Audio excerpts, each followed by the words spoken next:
Hey, what's up YouTube? Welcome to the second video ever on the RC Car Addict channel. So if you've seen the last video, you'll know I'm doing this in the car. I tried to do it in the setting at home with like all my trucks around me and talking with the Stampede actually in my hand, but the space I was trying to use ended up being needed by somebody else, and it's not my house. So I didn't get to finish. So either way, I'm doing this right here, and again, I'm not going to edit this video, so there will be some bloopers, but whatever. So anyways, what I'm going to do here is talk about this Stampede 4x4 VXL that I don't have in my hand compared to the BLX 3S version of the Arrma Granite, which I don't have at all because nobody has one. I do, though, have the Arrma Sentin 4x4 Mega at home, so I have experience with that chassis. And then I've driven the Stampede a few times, quite a few times, so I have some experience with that, and I got plenty of experience working on it.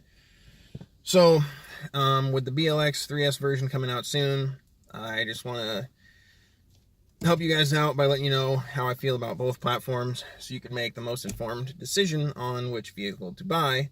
I will apologize right now. That means this video will probably get rather lengthy because there's kind of a lot to talk about. I'll try to make it as quick as possible though.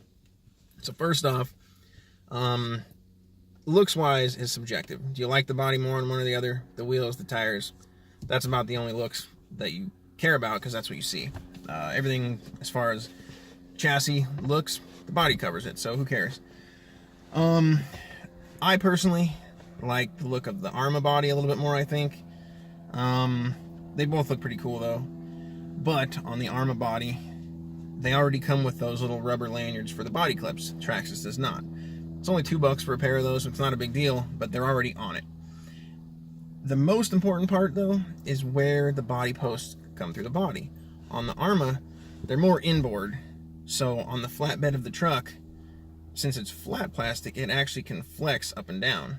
So if it takes a lot of force, it's not just going to pop right through. Whereas Traxxas put them way outboard. So where the bed does a 90 and comes up for the bed rail, it's a short bed rail, but it is there. Right at the 90 is where they put it. So the body is 100% rigid there. Well, not 100% because it is plastic, but it's like 98% rigid, we'll say. So it has no give. So basically, the body is 2 weekends, a few hours at a track, 4 or 5 times out in the alley, and the body posts are already breaking through at the rear. So if you buy the Stampede, shoe glue, mesh tape before you ever drive it around the body posts. At least try to give it some little bit longer lifespan. So then wheels and tires, they're both 2.8-inch wheels. Traxxas tires are 4.8, Arrmas are 5. Barely bigger, so who cares? The Arrma tires do look like they'd be a little better off-road, and I've heard from other people that have driven the brushed and brushless version of the Stampedes that the brushed version tires are way better. I got no complaints of the Traxxas tires though. They're wearing pretty well for all the asphalt and clay driving that's been done though, so I will give them that. They do wear pretty well. However, the tires on our Sentin look pretty close to the same tread pattern, and it does a lot of street driving, and they're holding up pretty good too. Just take the body off and get into the chassis. They're both laid out about the same way. Rear motor, or mid motor I mean, in line with the chassis. The motor drives the pinion, pinion to spur, spur straight to the diffs. There is no transmission. The difference comes from the center drive shaft also, mainly. With the Arrma, it's like the pinion is in line with the spur horizontally. So the drive shaft is up above the chassis where the Traxxas is below, protected by plastic. So now when you want to adjust the slipper on the Arrma, spring-loaded drive shaft. So you grab one end, compress it, lift it up, pull it out, put the tool over the input from the spur to the drive shaft. And then you push the vehicle forward or backwards, tightens or loosens it. You're done. Pop the drive shaft back in. Traxxas. 2 screws to take the receiver box loose. 2 screws to take the plastic drive shaft cover loose. And it's kind of a pain to wiggle it out also. Then you can put the wrench in there. And then if you want to like test it real quick though, you don't have to put the plastic part back on, but you do kind of got to loosely secure the receiver box to go test it. And then also, since the receiver has that TSM, if you don't really fix the receiver box in there, the steering servo does all sorts of weird crap because the box is bouncing around. It thinks the truck's doing things. It's not. Just way easier, because the traxxas has the pinion here and the spur mounted like down below it, kind of, so that it can be set up the way it is. To get to the slipper, it's pretty easy on the traxxas though. It's 4 screws, the rear end pops off, and you can then get to the slipper and spur to, like, for maintenance wise. Adjusting it sucks, replacing it's not that bad. They both have the same kind of axles, the telescoping plastic half shafts that, as far as I know, is what traxxas made famous. Somebody else might have done it first, I don't know. I just remember it's always been on traxxas as far as I can remember. The diffs, traxxas uses spider gears. So if you don't know, there's a big spider gear attached to the axle, the output, or the diff cup, or whatever you want to call it. Then there's little gears inside that, as this one will turn, it turns one like this, which will turn the other one the other way. Traxxas uses 2 spiders. We haven't had a problem with the diff, and we run 3S through it all the time on high traction surfaces. So I'm not saying there will be a problem, but the people who run big power through it, they do go to 4-gear diffs, and that costs more money with XO1 parts. I don't have the cost for that though, but it costs more money. That's a theme you'll see. Traxxas makes you spend a lot more money on things than Arrma does. Now, the Arrma, the diffs are straight cut gears, so instead of the gears out here and then the spider that lets them turn, Arrma has 4 little straight cut gears that kind of ride on each other around like this, and there's less of a tendency for those gears to be able to force away from each other and strip than the spider gears, because they're beveled at an angle, and force can just push them apart and they'll strip each other. You can shim them tighter together. We haven't had to. I'm not saying the traxxas diff is problematic. It's just different. We haven't had a problem with our Arrma diff either. And, okay, so, and ours is brushless. It's upgraded to a brushless system. It does 45. So for the rest of this video, when I talk about maintenance or reliability and like that, just imagine that my Senton Mega 4x4 is driven by a 5-year-old child, and it does 45 miles an hour and hits a lot of things, tumbles and flips a lot, so it does get a lot of abuse. Sustaining the chassis, battery mounts. With the Arrma, it's a Velcro strap, which I'm a big fan of compared to any other style, because it's the quickest. The traxxas, it's easy. It works simple. It does its job. I have no complaints at all, except for the fact that if you want to run a thick 3S battery or a huge 2S battery, or, I mean, I don't know, you can't really, unless you spend $10 and you buy the extended height battery mounts. Then it has the traditional height too, so you can still run the 2S and everything. It's pretty actually cool that now you have like the option of 8 heights of batteries to be securely mounted, because it comes with 2 different offset battery top tray pieces. But you're still kind of set on certain heights where the Arrma, you just throw it in and go. And again, traxxas, $10 to run a big 3S, Arrma, free. I think that's about it on the chassis. Yeah, if I think of something, I'll come back to it. Electronics. So we'll go to the motor first. They're both 4-pole brushless motors. The difference is, traxxas is a 3650, 3500 kV, where the Arrma is a 3660, 3200 kV. So right there, it's a longer can, a longer rotor, more torque.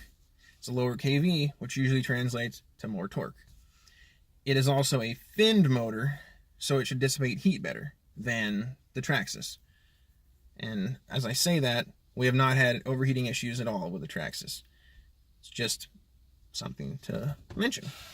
The Arrma also, is being a 3660, has a 5mm shaft, and the brushless version of the Arrma is a 32 pitch gear, so a little beefier drivetrain or pinion and spur combo anyways than 48 pitch, which is what I was on the traxxas.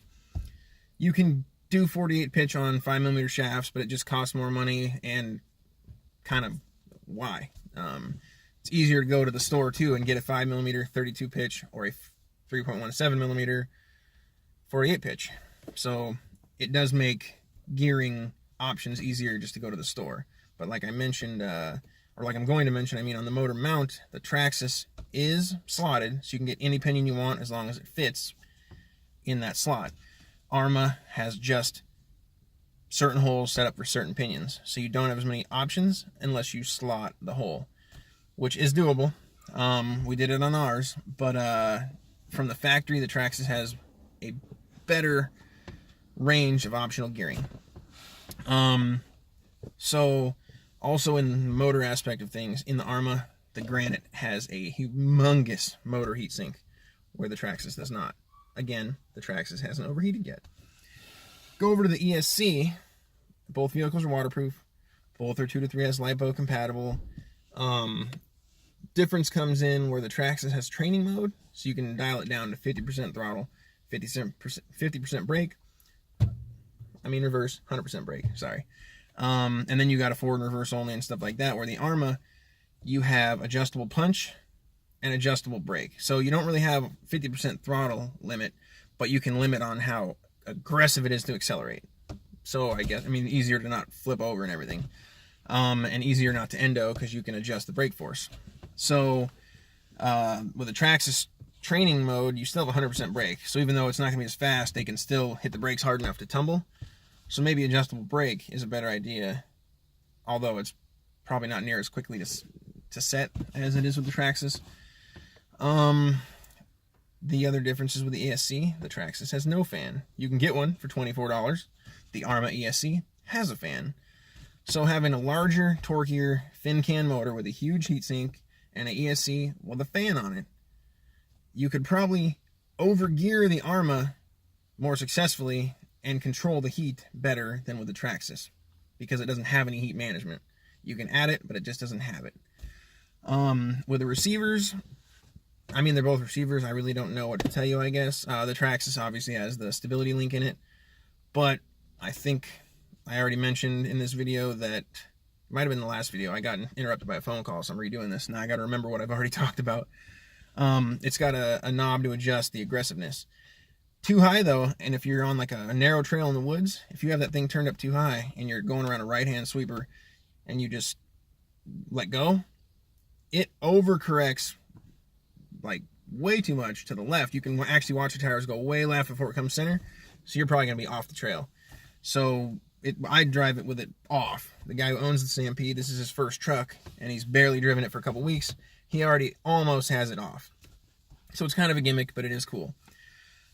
On gimmicks, the Stampede has the self-righting. No, it doesn't. Not really. Basically, if the truck lands in the body perfect, all four wheels in the air, I mean, it's like ring, ring, ring, ring, 2 times, and it's up, and it works good. The problem is the truck never lands like that. It always lands like upside down and like this, so 2 wheels on the ground, and then it just kind of like turns itself and walks around the ground and never self-rights. So don't buy it thinking you're not going to ever have to walk over and flip it around, because that's why this guy bought the traxxas, was self-righting, because he wasn't going to have to always go flip it over after he wrecked it. But he always has to go flip it over after he wrecked it, because self-righting never works. It's worked twice. Once, I purposely set it on the body just to make sure it would work, and one time it finally was able to get itself up on the body. But if you've ever driven a 4-wheel drive monster truck, you'll know. If you haven't, I'll tell you right here. Just doing it with your trigger finger, it's easy. I mean, you give it gas and it'll rock one way, and as it's coming down, you hit the brake, it'll rock harder the other way, and then you give it gas, and I mean, usually a couple times you've got it. I can do it in my Emax, and I can do it with my little 18th scale Ruckus. It won't work on certain vehicles because it's got to have a big body that it can rock on, but either way, both will self-right. Sometimes you just have to do it yourself on the Granite. So after electronics, or those electronics, we got the radio. Both do what they need to do. I won't say neither one's better than the other. They have different things that they do, I guess, but they both feel fine. They both operate the truck.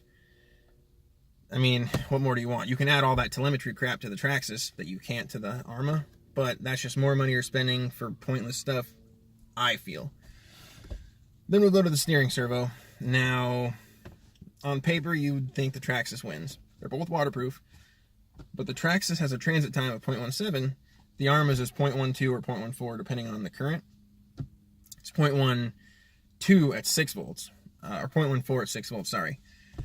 But in strength, the Traxxas is 125 ounce inch, the Arrma's 97.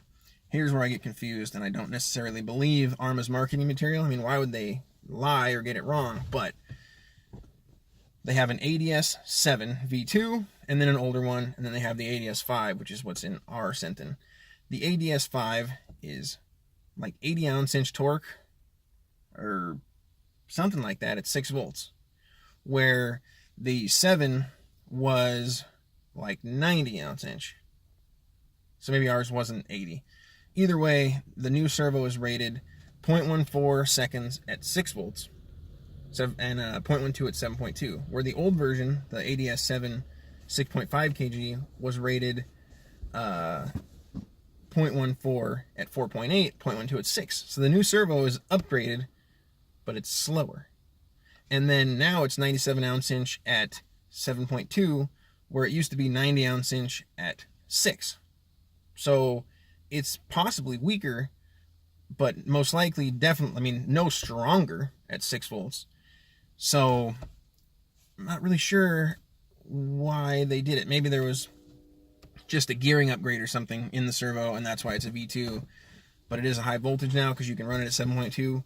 Could you have run the first one at that? I don't know. Other differences, they're both ball bearing, but the Traxxas is digital, Arrma's analog. And there you go. So the reason I say on paper Traxxas is better, the Stampede we got already has an aftermarket servo because the stock one died a mysterious death. I was trying to do the self-righting, it didn't work. I went over, flipped it on its wheels, hit the trigger, and then I went to turn, nothing happened. And it's not spinning like strip gears, it's just dead. That Arrma servo we have, that supposedly is a weak, cheap servo, because we have the ADS 5, like I said, my 5-year-old daughter hits everything, tumbles everywhere in a 45-mile-an-hour truck. We still have the same ready-to-run servo in it, after months and months, and tons of battery packs through it. So back to the BEC in the ESC, which is what supplies the power to run the servo and lights and anything else plugged into the receiver. They're both 6 volt, but the Traxxas is 2.5 amp and the Arrma is 3 amp. So it's got a little more power if the servo needs it. Neither servo probably draws 3 amps, I'm sure, or 2.5. But if you get a really good servo, the Arrma can supply greater current for that servo. That wraps up the electronics. So maintenance-wise, the Arrma is just easier pretty much all the way around. Like I told you how easy it is to get all the different stuff off. The motor's one screw, pull a tab, pop some things out, and you got it out. Well, then you got to take the cover off of the spur and take the motor out. But to get the power module out is one screw, where in the Traxxas is not the case. So maintenance comes along with reliability, sort of. Now, in all this time we've owned that Arrma, we've replaced the front skid plate once, and I got to do it when I get home because it just broke. But that's like a $5 part, and it's quick to replace. No big deal. And like I said, all that abuse, that's all we've broken. Stampede's been used twice for a couple hours at the clay track, and then here and there at home, but only for like 5-10 minutes at a time. No big deal. I already had to repair the slipper because one of the pads broke, so I went with a Revo slipper. I upgraded the bearing carrier thing in the slipper because it's plastic and it's known to get hot and weaken, and so the spring pushes into it and then the slipper loosens up, which was what was happening also. The slipper got really loose real quick. Hopefully it doesn't now because Revo is much bigger of a assembly, so it should dissipate the heat better, but I had to do that. I've twisted both front stub axles, broke those, had to replace them, and then on the rear, the actual half shaft part of it, I twisted one right off and the other one started to twist, so now it's techno metal CVAs or whatever back there, new stub axles up front. We replaced that servo, and then also the shock caps blew off a couple times, so now they're aluminum. We've busted through the body, so that's taped up with some shoe goo. Spent money on that battery post. servo. So all in all, on top of a $400 Traxxas Stampede, there's probably $100 and something in upgrades to take care of weak spots and or just flat out repairs. Whereas on the Arrma, I've spent $5 on a skid plate. That's it. Before I go, I want to make sure I'm not forgetting anything. Got the electronics, the diffs, the drive shafts, the wheels and tires. Oh, pretty much they're about the same size overall. The wheelbase is 1 inch longer on the Granite. The ride height is a little shorter, but I'm wondering if maybe Traxxas is saying their ground clearance is underneath the chassis and not like underneath the diffs or something, and that's where Arrma's measuring from. Because the Traxxas is also like 1 inch taller and has 1 inch more ground clearance. So maybe it does sit a lot higher. I don't know where they're measuring from. You should measure from like the lowest part in the chassis, but I don't know if they are. Either way though, our Sentin goes over everything, so I'd imagine the Granite's got enough ground clearance to get you over everything. So, radio, electronics, motors, that kind of stuff, reliability. So I guess cost is the last thing, and now the Traxxas is $399 when we got it. Of course, 4 days later is when Arrma announces the BLX 3S versions. It doesn't self-right though, so he still would have got the Stampede, I bet. But the Stampede is $379 now. The Arrma is $299. That is a smoking deal for a truck that most likely you don't have to do anything to but put a battery in and go. And they claim 50, I think. Traxxas claims 65. But you gotta over-gear the Traxxas. I've heard that if you put that 65 mile-an-hour gear in there, you're not gonna do much driving on 3S without overheating, especially if you're trying to bash with it in the woods on 3S, where I assume Arrma's a little more tame rating of speed, doesn't have to be quite so over-geared, and you can actually probably have it go that fast day to day with no problems because of the heat sink in the fan. The bigger motor shouldn't have to work as hard to go that speed. The truck does weigh a pound more than Traxxas though, but the rest of it, the width and the lengths and stuff, is pretty damn comparable. So all in all, I'd have to say, if you're shopping around, the only reason I would ever consider the Traxxas over the Arrma now is go to the hobby shop and see. Because the hobby shop here carries nothing for Arrma, an entire wall of Traxxas. But my hobby shop at home carries a lot of stuff for both.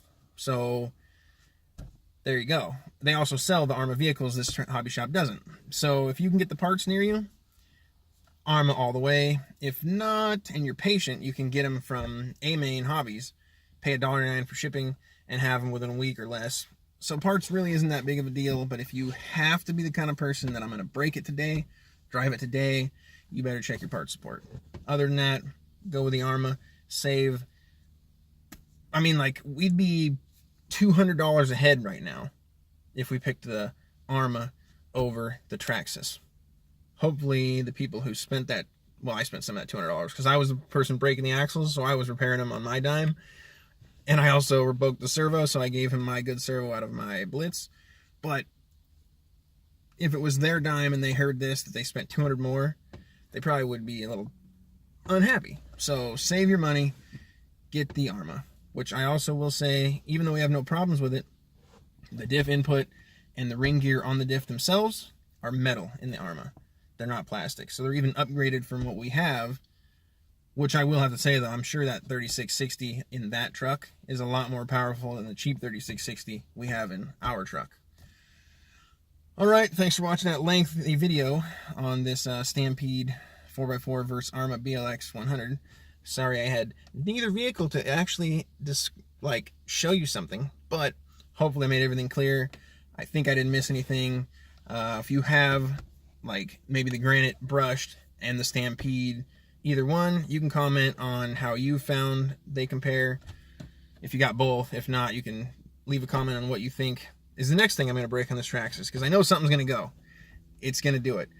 Either way, thanks for watching. Like I said, please subscribe, help me get this channel off the ground. If you haven't watched the first video of the channel, go watch that. I describe my plan for a giveaway every month, and if everything can work the way I want it to, it's going to be a good giveaway, worth a lot of money, but it's going to require a lot of people to fund it. But, I mean, say I can get 500 people to watch a video and 500 people to put $1 in, you can win. 499 people lose, so that sucks. But 499 people lose $1, and one person gets a $500 or so RC for $1. More people put in more money, I can do better stuff. All right, see you later. Thanks for watching.